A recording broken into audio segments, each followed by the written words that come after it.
further ado, the man, the myth, the man who riles up Philly, I think more than me. And see, he does it with a smile and a bag of money. You see, that's the difference between Philly Godfather and Big Sills. Big Sills talks shit. He puts the money behind his shit. But saying, this is what I'm going with here, okay? See, I'm just a shit talker. These guys who put the lines up, these are the guys who are really the analysts. Let's go to Philly Godfather here. He joins us now. What's up, brother?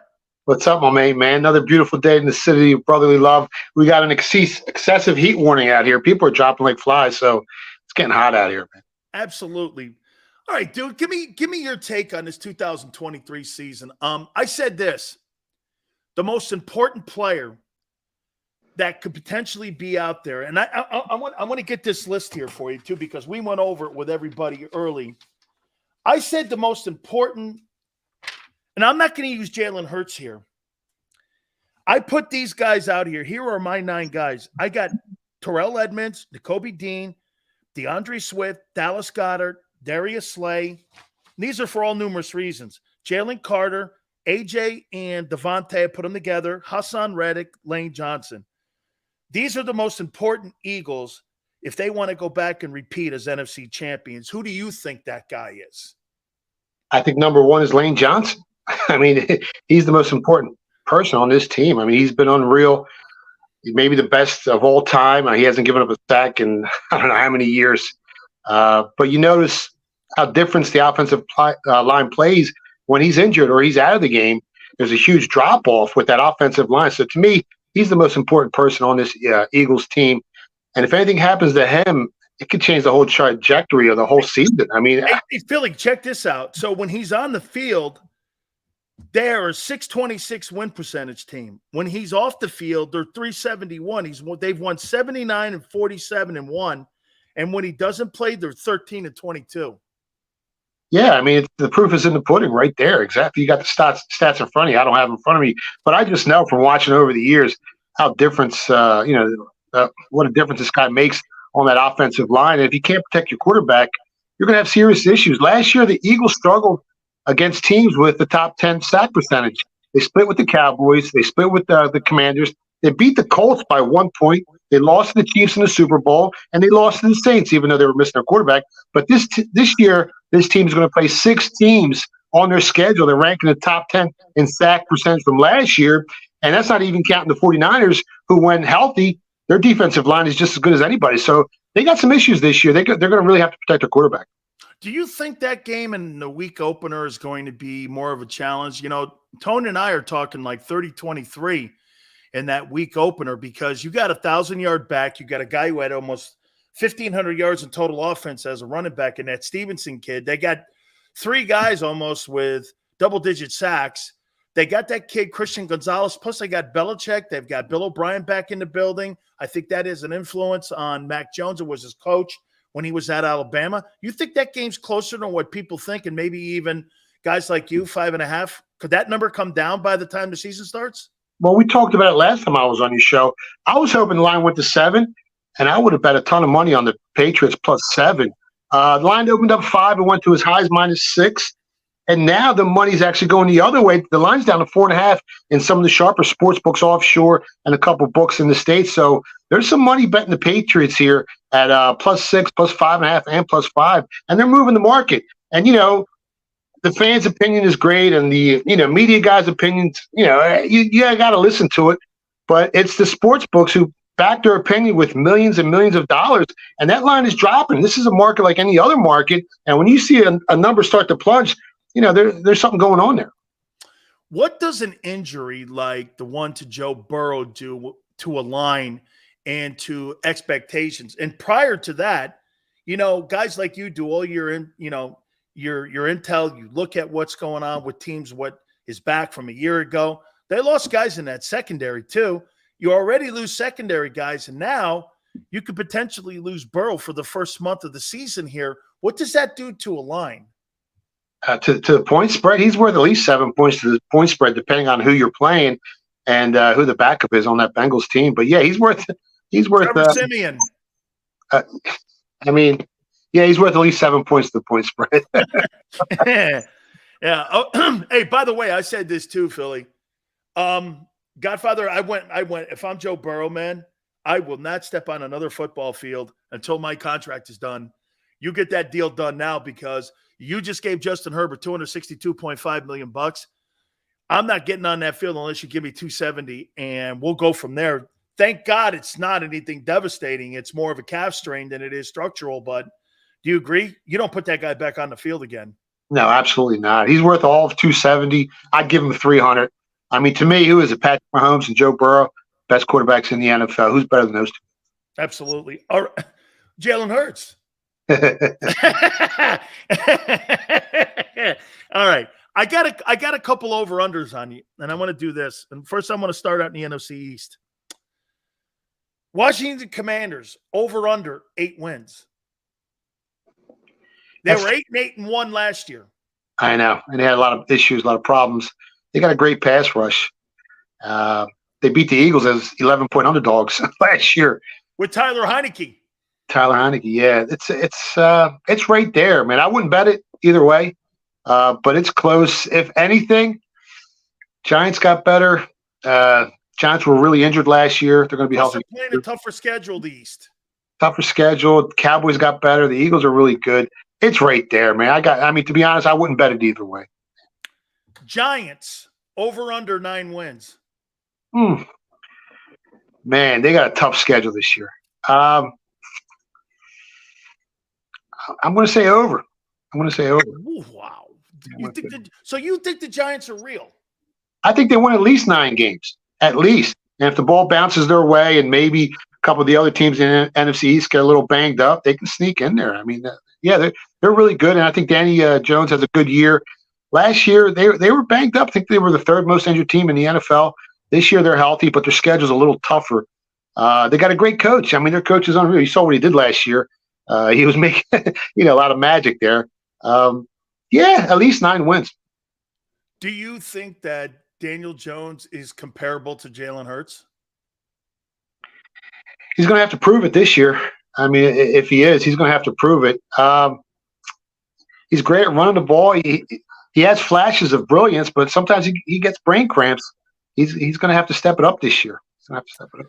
The Dallas Cowboys, over under 11 wins. Over. Oh, holy shit. So you think over 11 wins for the Cowboys? I think they're going to win the division. Like I said, everyone's opinion is great, but these bookmakers, if you look at the look-ahead lines, if you look at the common opponents between the Eagles and the Cowboys on the point spreads, they got point spreads out for every game of the season until week 17, and they're almost identical. I mean, with common opponents, the Eagles versus Washington, I think they're laying 3 on the road. Cowboys are laying 3 on the road. You go up and down the point spread. If anything, there's a point difference. So, the bookmakers think the Cowboys are almost as good as the Eagles, and they could be better. I mean, depending on who gets hurt and who gets banged up during the season. Do you think the Eagles sweep the Commanders? No. Do you think the Eagles sweep the Giants? No. Do you think the Eagles sweep the Cowboys? No. Last year they went 7-1 on the road. This year they have an extra road game. And if you look at the teams they beat last year, they beat the Colts by a point. They sneaked by Detroit by 3. They sneaked by Arizona by 3. They beat the Bears by 5. Who else did they play? The Texans. The game was almost tied going into the 4th quarter. They lost to the Cowboys on the road. And the teams they played on the road last year had a combined record of like 52-80. They were horrible, and they barely got by them. This year, they're playing 4 teams who are favored to make the playoffs. It's going to be a tough paper out this year on the road. They'll be lucky to go 5-4 on the road. And if I had to bet it, I think they go 4-5 on the road this season. Oh, okay. Over under Eagles 11 wins. It's right there, man. It's right there. I don't want to say under because, they're stacked on offense. Their offensive line is still great. To me, their biggest issue is the linebackers and the safeties. I mean, there's going to be a big hole there, and teams are going to be able to take advantage of that. And as great as that pass rush was last year, they're not going to have 70 sacks again this year. I mean, let's be honest. All that fourth down conversion rate ain't going to be as high as it was last year on offense. 11 wins. I think they win at least 11 games. I think it's right there. If Dalvin Cook signs with the Jets this weekend, and now with the injury to Burrow and the Bengals, in your mind, do you think It's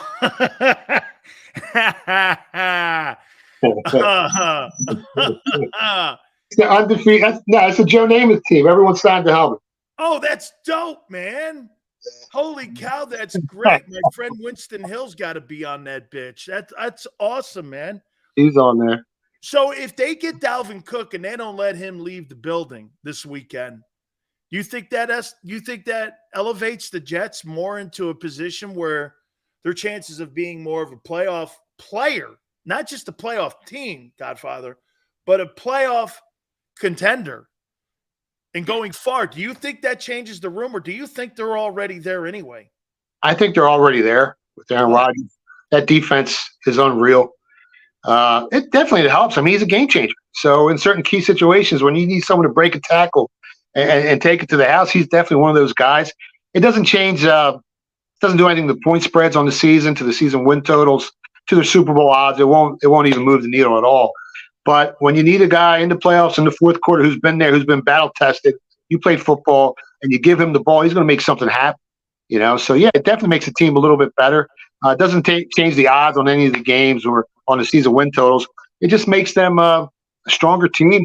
And with Aaron Rodgers back there, as long as he can stay healthy, I mean, they can beat anybody. I tell you something that's changing for Rodgers too, in my opinion of him a little bit. So you take a $35 million haircut so that you could potentially sign guys like Dalvin Cook. Man, if I were in that locker room, all the shit that was said about him in Green Bay, maybe it was the management issues that he had with them. Maybe it was their personnel decisions. Maybe it was the way that they ran it, because both quarterbacks, right? Godfather at the end, Favre and Rodgers had a horrible exit and divorce with that franchise. And now all of a sudden, this guy's fallen in love with what's going on in New York and with the Jets and Woody and with Joe Douglas. I mean, maybe it was the environment there, because the things he's doing now in New York with the Jets, I never saw any of that being done in Green Bay in the 17 years he played up there. Do you agree? Yeah, I mean, when Favre left, he had success when he left. And I think Aaron Rodgers is going to have success with the Jets. The Jets' biggest problem is their offensive line. They got to secure that offensive line. If they can't, it's going to make things more difficult. But Aaron Rodgers is so good. He disguises a lot of the inefficiencies on that offensive line. So even if your offensive line ain't the best of the best, he can still look good doing it back behind the center. So I think he's going to have a lot of success in New York. The 49ers over under 11 wins. Seattle's really good. I think San Francisco's a little weak this year, but they got no quarterback. I mean, who's their quarterback? And right now, here are the reports that Trey Lance is now the third team guy, and Darnold Duck is now the second team guy and pushing Purdy Bird. I mean, it's a train wreck of a quarterback room up there. And get this too. I told these people, Godfather, this. I said this. I go, so if you're the Rams and the Bucks, and you're going to have 3 years of shitty football, but both of you won Super Bowls, you're kind of going to swallow that.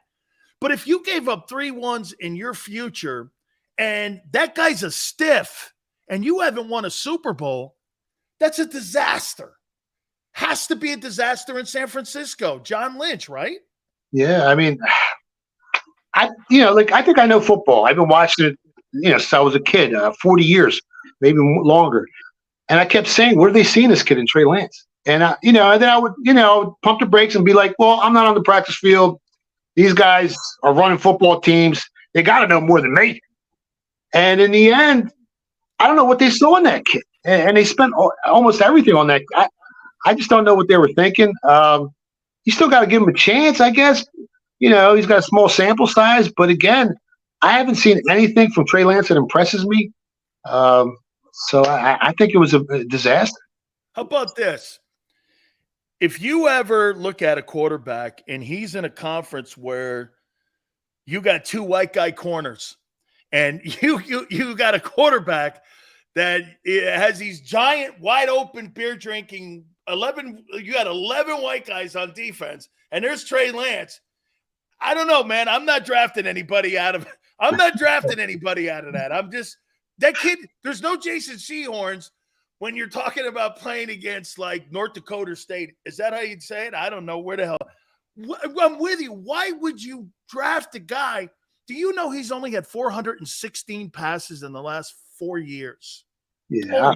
I mean, if I'm picking a quarterback out of college, I want to make sure he looked good against the SEC, against some of the bigger squads. Like you said, I mean, when you're playing against a bunch of nobodies, you can't really gauge how good the kid is, no matter what his numbers are. Those numbers are skewed. They're just not right. Where if you look at a kid who's played, the SEC, the Alabamas, the Georgias, and he's looked pretty good, well, he's probably better than what he looked on that field against some really good defenses. Okay, I got a Carson Wentz question for you. Carson Wentz was in Philadelphia for 5 years. I think 5 or 6. They won a Super Bowl. You don't get home field advantage without him going 11-2. They win a division title. They win a conference title. He's got a Super Bowl ring. He's the all-time single-season yardage king and also most touchdown passes in the history of the franchise. Do you think that era was a success or failure? I think he was the right choice. I had him that year he got hurt for MVP at 50-1, and Brady beat me out because he got hurt. I think the injuries played a toll on him. I know he hurt his back, hurt his leg. That concussion he suffered against the Seahawks in that playoff game, I mean, that couldn't have helped either. I think a lot of things happened to Carson Wentz to change his destiny as an NFL player. And a success. I mean, they won a Super Bowl, and they don't win a Super Bowl without him. Let's be honest. Well, you do not get home field advantage unless he goes 11-2 and sets the table for that team to get into the postseason and make that run. Without him playing like that, you don't win home field. No, and I don't think as great as Foles looked in the playoffs, and I love Nick Foles, I don't think he could have done it for the entire season like that. They call lightning in the bottle. They got a little lucky with the wind against the Falcons in the playoffs. Minnesota came in a soft dome team. When they left that dome, they weren't the same. And, I mean, they did it in the Super Bowl, man. I mean, I remember going on every radio show, and I was so confident in that Eagles team because the nucleus was so good. And if you just took the quarterbacks off those teams, the Patriots and the Eagles were 100 times better. Tom Brady made that Patriots team that good. And I said Brady's going to have the game of his life to beat us in the Super Bowl. And he threw for 500 yards, and he still couldn't beat us. So it was just a magical season. But without Wentz, they don't get there. All right, I got 2 last questions for you here. Nick Sirianni, what's your take on him? He doesn't play call. He was 2-5 when he was the play caller. He's kind of a manager a little bit. He doesn't really have a lot of say in the personnel. That's Howie's room, along with picking the coaches is Howie's room. Your sense of, because Andy was the play caller, had some say with Joe Banner and the personnel. Obviously, Doug was the play caller, along with Frank, and there was a lot of going back and forth there. So there was a lot more coaching. There were a lot more coaches with those other guys than what Nick does. And I'm not saying he's not as an influence on the offense, but what's your take on him? At first, I wasn't sure. That dopey-ass press conference that he had, yeah. That kind of shook you. And he was talking about planting flowers or something. I forget what he said. And Andy Reid had fired him, right, when he was with the Chiefs. But you can't argue with success. And for me to come here and say he's not a good coach or, I don't think he's as good as other coaches, I'm not going to do that because the guy's been winning. And the year, not last year, but the year before, that team exceeded all expectations. Now, they are stacked. But this year is going to be a true test of how good this coach is. If losing in the Super Bowl, if he can come back this year, a lot of coaches, the following year, their team don't perform.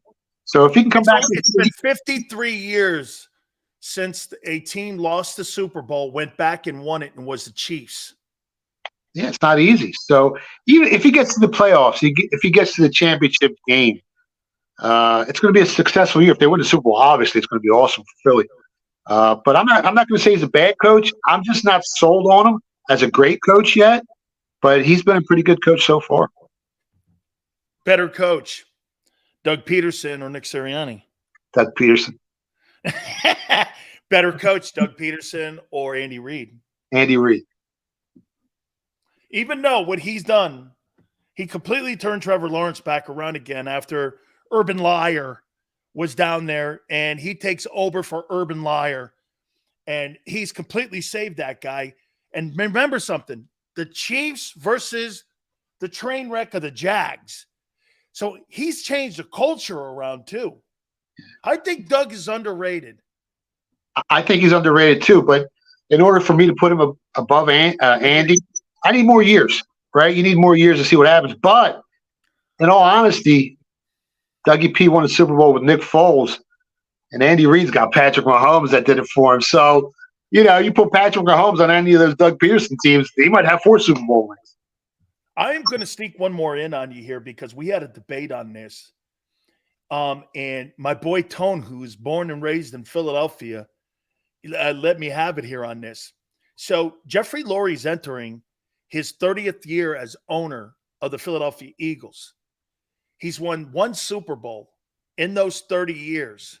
Do you think he's over or underachieved as owner of the Eagles?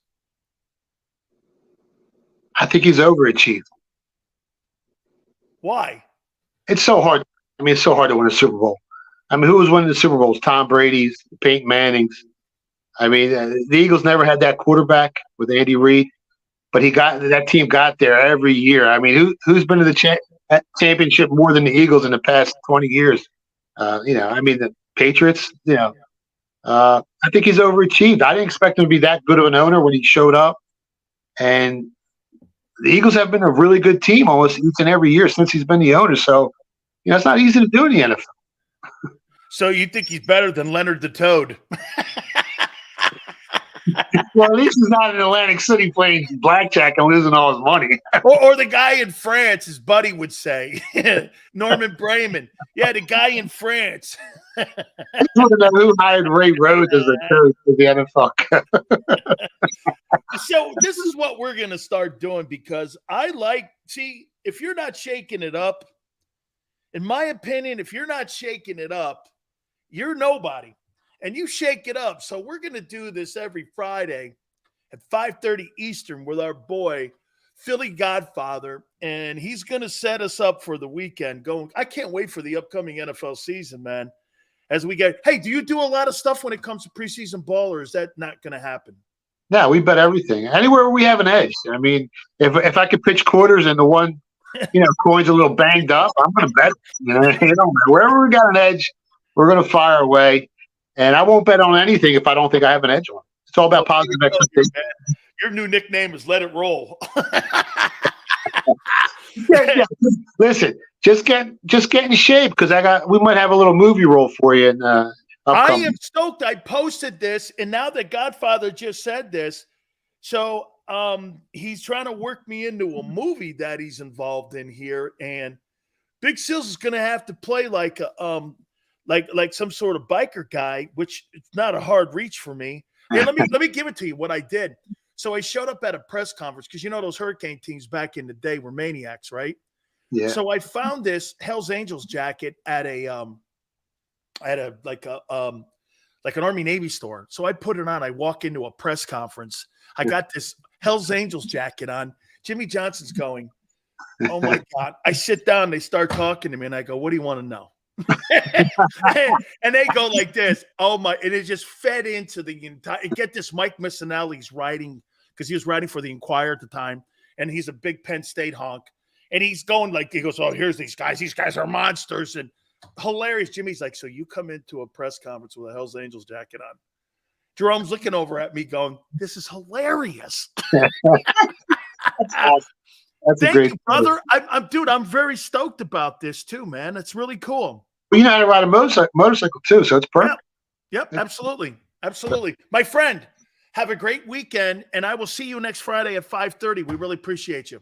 You got it, man. Have a good one, guys. You got it. Philly Godfather joining us, and he'll be doing this now each and every single Friday at 5:30. So we have Mondays and Fridays set for the upcoming football season. Gary Cobb, 4:30, our boy Philly Godfather. We're trying to work Jimmy Johnson every Wednesday at 5:30 also. So we're going to have 3 of the work days covered for you during the football season. So we look forward to that as well. Please hit the like button. Keep it here on the